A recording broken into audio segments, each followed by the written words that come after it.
Տեսանյութում, որը տարածել է լրագրող Գայանե Զարգարյանը, ծեծի ենթարկվողը ՔՊԱ-ական պատգամավոր Հայկ Կոնջորյանի ավագ եղբայրն է՝ Ավետ Կոնջորյանը։ Մի խումբ տղամարդիկ նրան հուլիսի 24-ին կեսգիշերն անց դաժանաբար ծեծել են հենց իր շքամուտքի մոտ Աբովյան քաղաքում։ Ովքեր են Կոնջորյանի ծեծողները եւ ինչի շուրջ է եղել կոնֆլիկտը։ Արմլուր AM-ի տվյալներով Կոնջորյանին ծեծել են Կոտայքի մարզում գործող բարձրահարկ շենքերի կառուցմամբ զբաղվող Միլոն Մայնինգ ընկերության տնօրեն Բաբկեն Հովակիմյանն ու նրա այսպես կոչված մաֆիան, որոնց թվում եղել է նաև Աբովյան համայնքի ավագանու ՔՊԱ-ական անդամ Հովակիմյանին պատկանող ընկերության փոխտնօրեն Նաիրի Հակոբյանը։ Հետքի ավելի վաղ արած հետաքննությունից պարզում ենք, որ Կոնջորյանի եղբայրը ծեծի ենթարկված Ավետ Կոնջորյանը մինչև այս տարվա հունվարի 5-ը տնօրինել է Հովակիմյանի հիմնած մեկ այլ ընկերություն՝ Միլոն Ռիելթին։ Իշխանություն լրատվականը գրել է, որ հենց այդ ընկերությունում տնօրեն աշխատելու ժամանակ Կոնջորյանը ներդրումներ է արել բիզնեսում, սակայն հեռանալուց հետո գումարները չեն վերադարձվել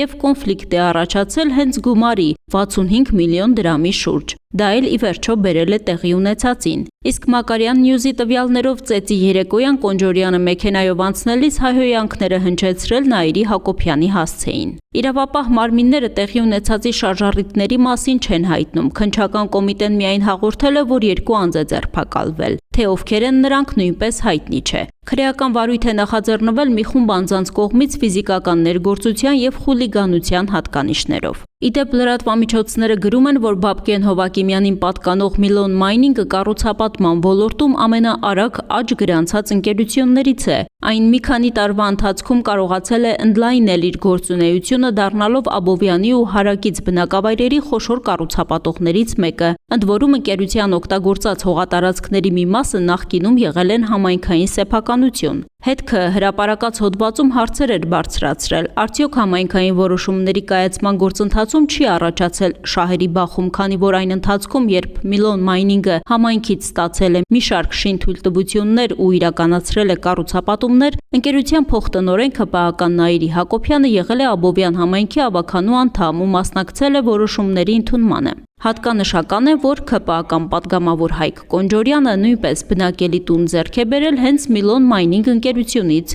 շուկայականից էականորեն էժան գնով։ Լրատվամիջոցներն այն ժամանակ գրում էին, որ ընկերական հարաբերություններ են Կոնջորյանի եւ ընկերության տնօրեն Հովակիմյանի միջև։